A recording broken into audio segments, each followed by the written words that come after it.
Oh, wondrous times, glorious hour for Ascension Day is here.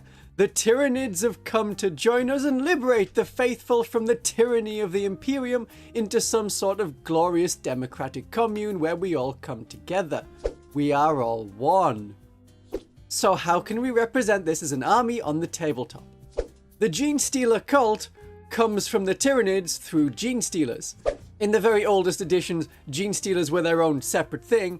Then when the Tyranids came along, they got shoved into the Tyranids. Then they've sort of been taken out and become the Genestealer Cult, but then also still are part of the Tyranids. So you see Genestealers with the Tyranids and the Genestealer Cult. A Tyranid Genestealer lands on a planet, it infects a host, then you get a first generation hybrid, and then the Patriarch is that first Genestealer who grows in power. For gameplay terms, when you look at a Genestealer Cult data card and a Tyranid data card, you can see that both have the Great Devourer keyword. So we are the same, greater faction. The way allies work has varied over the different editions. We had things like the allies chart, where it graded the pairing based on trust, and no one trusted the Tyranids. They were come the apocalypse ranking, which meant you couldn't ally with anyone, but for big games called Apocalypse, you just ignored this rule and did whatever you wanted. If it seems odd that Tyranids had no one to ally with, but the life-hating Necrons did, this is the time of the Super Friends, and Necrons and Blood Angels teamed up in the official lore to defeat some Tyranids. To have an ally at this time, you just needed to include one HQ and one Troops Choice minimum, so you couldn't just add a carnifex and nothing else. If you don't know what a HQ and a Troops are, you young, beautiful child, welcome to the hobby. The Genestealer Cult couldn't ally with the Tyranids at that time because the Genestealer Cult turned up late in 7th edition. They had a codex for 5 months before 8th edition started, so there was no chance to ally and no changes to the ally table. None that I can find. None that I remember. 8th edition was different. Keywords got looser. As long as you had a faction keyword in common, you could ally in a detachment from another codex. And I don't mean like the 10th edition version of detachment. We see again the one HQ and one troops, but for the Imperium armies this got silly. Your army might officially and mostly be Adeptus Sororitas, but also have a brigade of 3 squads of guardsmen and 2 junior officers, 2 Space Marine captains with jump packs, and a tactical squad and an Imperial Knight. That was a viable Adeptus Sororitas army. So Genestealer Cult in 8th edition could also have Tyranid allies because both had the Tyranids faction keyword. 9th edition only changed it a little. Now you got bonus rules if you didn't include units that didn't have all of the same faction keywords. So if your army was all Adeptus Sororitas and Imperium, excluding agents of the Imperium and unaligned units, you got more bonuses like access to faction-specific secondary missions. But in Crusade games for the Genestealer Cult in 9th edition, it was more likely the authorities would notice the Tyranids and find you out than if you just had an army of cultists. It was messy. 10th edition is simpler. It will say in an index or detachment where you can ally into or from, like the Free Blade ability of the Imperial Knights or the assigned agents rule of the Death Watch. I mean, of the Imperial Agents. Sadly, there are no official rules in 10th edition for combining the Genestealer Cult and Tyranids, not even the reverse and have Tyranids with Genestealer Cult allies, even though in Games Workshop's official White Dwarf magazine, they had that in White Dwarf 500, as Ondergast Pharmaceuticals joined their Tyranid saviors of High Fleet Eumenides to fight the Tome Keeper Space Marines. It was just played as a doubles game. 2 separate armies, each with their own detachment and no interaction from stratagems or abilities. So if you have a friend who plays Tyranids and you play Genestealer Cult, this is one way to do it. You just then got to find 2 other people to play against. Doubles events can be rather fun. But we're thinking more, how can you, as one person who has Tyranids and Genestealer Cult, put both of them in the same army? Currently, both Genestealer Cult and Tyranids have the Great Devourer keyword, but that means kind of nothing. It could be something in the future, but not right now. What it does mean is, with the boarding actions, there is one detachment for Tyranid Genestealer Cult Genestealers, either People's Genestealers, the Genestealers, and the stratagems work off the Great Devourer keyword because then they don't need to say a Genestealer Cult Genestealer that's pure strain or a Tyranid Genestealer. But you don't mix units. It is just so one detachment can have stratagems applied to either a Genestealer Cult boarding patrol or a Tyranid boarding patrol that's made of Genestealers. In regular 40k, if you are playing casually and your opponent is fine with you taking a detriment, you could use any Genestealer Cult detachment but add in some Tyranid units, like the ones from the starter set for 10th edition or the Hachette Combat Patrol magazine. It would mean including less effective units because they would not be affected by the Genestealer Cult army rule of Cult Ambush or get the benefit of any detachment rule like having sustained hits through Ascension Day. The stratagems and detachment are keyword locked to Genestealer Cult. But we aren't doing this because it would be strong, no matter how much monsters would improve our army. We are doing this because it's fun. The best way to make it work is with the Auxilia detachment. The Brood Brothers Auxilia detachment is designed around having Imperial Guard and Genestealer Cult units in the same army. The Astra Militarum side is meant to represent those that have been hypnotized or mind controlled or infiltrated by the Genestealer Cult.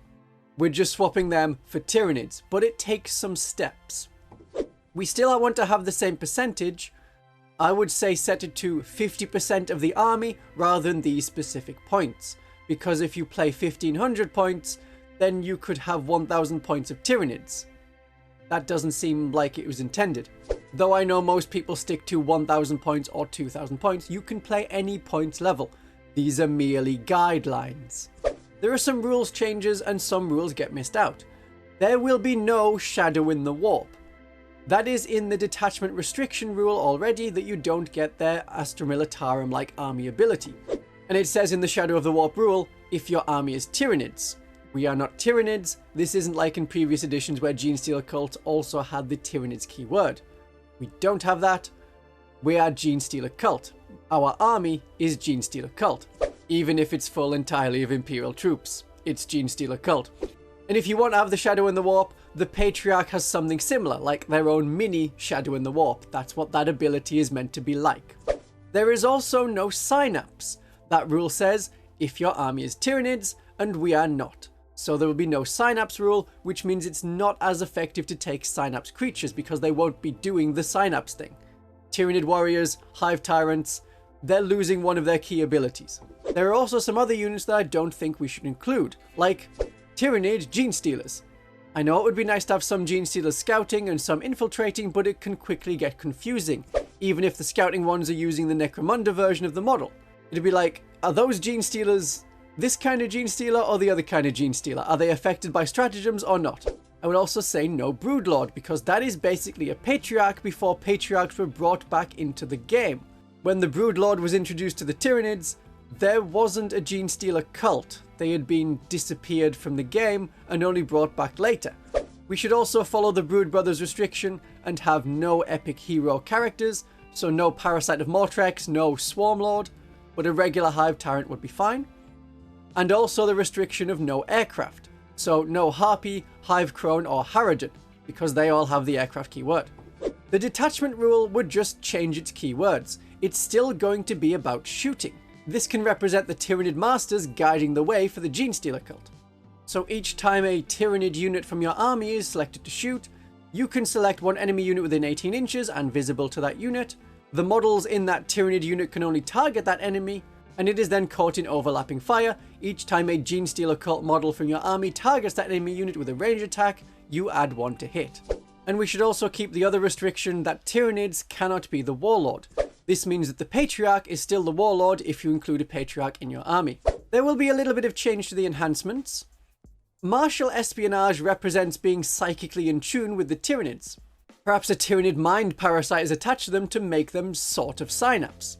So when you can use a Genestealer Cult character to support Tyranid shooting, this means that 20 Termagants with AP-1 could be a fun swarm of bugs being thrown at the enemy.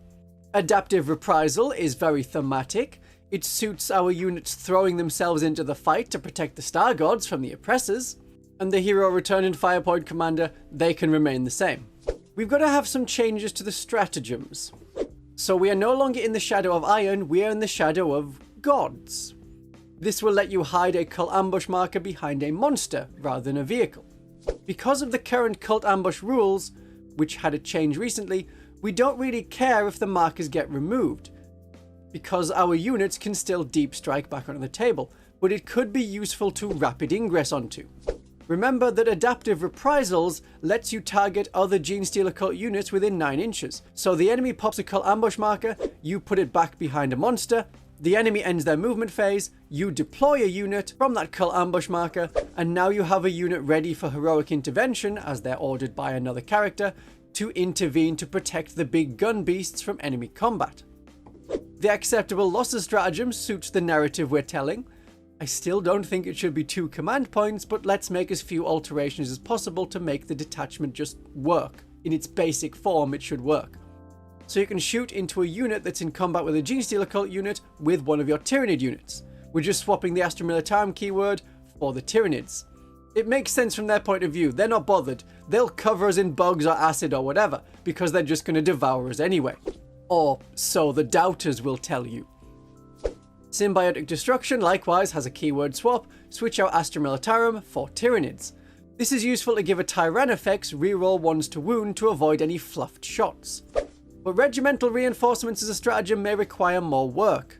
It could be limited to Vanguard Invaders infantry only, but infantry but not characters units coming back should be fine. It is only once, and it might not be successful because it's only on a 3+. The further struggle for us Genestealer Cult / Tyranid players is using a unit like Tyranid Warriors sounds good, but if the Cult Ambush marker is removed, the unit doesn't have Deep Strike to come back any other way. So Gargoyles or Raveners may be the better choice, because following Cult Ambush, if you can deploy by Deep Strike, you can still deploy by Deep Strike. And remember that with this stratagem in any form, it is only units destroyed in your opponent's shooting phase or the fight phase. If they die in the charge phase or the movement phase through Overwatch, you can't use this stratagem on them. That is a drawback compared to the unending wave stratagem the Tyranid-only armies have in the unending swarm detachment. I should also mention that just because we have some Tyranids with us, they don't get their own detachment rule. You're not picking an assimilation swarm and then adding it into a Genestealer Cult Auxiliary Brood Brothers detachment thing. This is just the one detachment. You get one detachment for all of the models, even if some of those models are not getting a lot out of that detachment. Suppress and Overwhelm just needs a keyword change. The Tyranids help to guide the cult into combat. Maybe they are protecting us, or maybe they want us to die and take the enemy with us. And Dark Network, despite being designed for Astra Militarum, which doesn't have any monsters, the stratagem specified no using this on monsters. Did they know? Did Games Workshop intend for me to create this detachment with Tyranids? It's a possibility. Definitely one that the rules writers will have thought of. This is something that just needs one keyword swap. We swap Astra Militarum for Tyranids, so it works on Tyranids or Genestealer Cult units. So you can have very skittery termagants that can move away from enemy deep strike and reactive move to enemy movement. So let's have a look at some sample army lists, then we can see what this could look like on the table. This isn't the best list I could make because we can't take this to a tournament, but it is designed to show off some of the usable units and combos. Which units should we include from the Tyranid side? So shooting units are a good choice, like the Barb Gaunts. They come in the Shed Combat Patrol magazine number 6, so you may want to get some. They have quite a lot of shots at a decent strength. Monsters are a good idea. Genestealer Cult lack anything really big. You could combine both aspects and have a shooting monster in the form of a Tyranofex. The acid spray is good for Overwatch, but the rupture cannon gives us real anti-tank shots. That is something that the Genestealer Cult is generally lacking. We don't need horde infantry like Gaunts, we have infantry hordes at home, but some extra shots wouldn't hurt. We could have termagants to benefit from the enhancement Martial Espionage and use the detachment rule to support us. Gargoyles are there with their guns to support, but also they have super speed to complete secondary missions. Just be wary that leadership will be bad on these units because we have no synapse. They are going to be leadership 8+. To support our pure strain Genestealers and other infiltrating units, how about some Von Carmian's Leapers? They can go up ahead and they are fight first to prevent enemies from just charging us. The Exocrine helps other Tyranid units reroll hit rolls of 1, so we can make our shooting better, and the Tyranid side of this detachment is going to be focused around shooting. A Neurolictor is useful for disrupting enemies and can make your Tyranid units shoot and fight better. Then I want a Screamer Killer, because another monster, and you might have one because of the 10th edition starter set. It has a ranged attack, and that can be useful to support the Genestealer Cult units with the detachment rule. From experience, its gun isn't doing too much damage. For the Genestealer Cult side, the Patriarch and Pure Strains can charge in the first turn, and they have devastating wounds, which is very effective. The Locust has Adaptive Reprisal as an enhancement, and you can target your own unit for heroic intervention with that enhancement, which is good when you have an ability to fight first. Normally when you heroically intervene, you don't get the charge bonus to fight first. This is a way around that. The Reductus Saboteur can fire at long range with remote explosives, and with the Martial Espionage, can make the Termagant's fire better. If enemy things get closer, then we have her reactive bombs, and we have a demo charge if we need it. The Ridge Runners have heavy mining lasers to make use of the detachment rule to get +1 to hit to finish off things hit by the Exocrine or the Carnifex. Their twin heavy stubbers can apply the crossfire rule to other enemy units. Remember, if you can, shoot with the allied part of the army first, then the Ridge Runners, then the Neophytes and other Genestealer Cult units with guns like the Metamorphs and Truck. The Metamorphs can start in the truck and scout it up, then the Acolytes or Neophytes can get inside afterwards. Then you have a little bit of safety for those units while the Metamorphs are off attacking the enemy. So that is a 2,000 points army. For 1,000 points, which could represent the very end of the invasion, we want more assimilation beasts. These are the ones that go around harvesting the biomass. So yeah, the Genestealer Cult are just wiping out the last bits of the enemy and making sure the Tyranids can successfully feed. Then, apparently, you know, democracy? Democracy and joy? The Psychophage is an annoying creature to get rid of with that profile and feel no pain for 95 points. That's very good at a 1,000 point size game because there's not a lot that can easily take that out. The Harrowspex is a bigger monster, and it will have a 6+ feel no pain if it's near the Psychophage. Then we have 3 individual Pyrovores to complete secondary missions, and their Burning Spray ability removes cover for everyone firing at that enemy regardless of keywords. So you target the enemy, and that enemy unit loses the benefit of cover for the rest of the phase. It doesn't matter if you fire Tyranid units or Genestealer Cult units at it afterwards, that enemy unit does not get cover. And we know how often everyone gets cover. But all of these units have very short range shooting of 12 inches, but the detachment rule only works if you are within 18 inches and have line of sight, so Biovores are not very useful. But Barbgaunts are with their 24-inch range guns, and they slow the enemy units down in the process. Zonethropes are shooting, and they provide some anti-tank shots on par with what you normally need for this size of game. The Acolytes with mining weapons and auto pistols give anti-vehicle the key word in combat. I don't usually bother with hand flamers in this detachment because they can't get +1 to hit. They are still good hand flamers, but I prefer the combat weapons on the Acolytes. The Metamorphs have hand flamers because they can move up with the Psychophage or Pyrovores, and with the Symbiotic Destruction, the 2 units will get to re-roll the wound rolls of 1, which is very useful for clearing enemy infantry hordes. So you need to know more about the stratagems and enhancements of this detachment and how you use them. This video also explains the other detachments available for the Genestealer Cult for the times when your opponent is fine with you throwing a Screamer Killer into the mix. So get your Tyranids in your Genestealer Cult army, and if we win, I hear there's some sort of victory soup.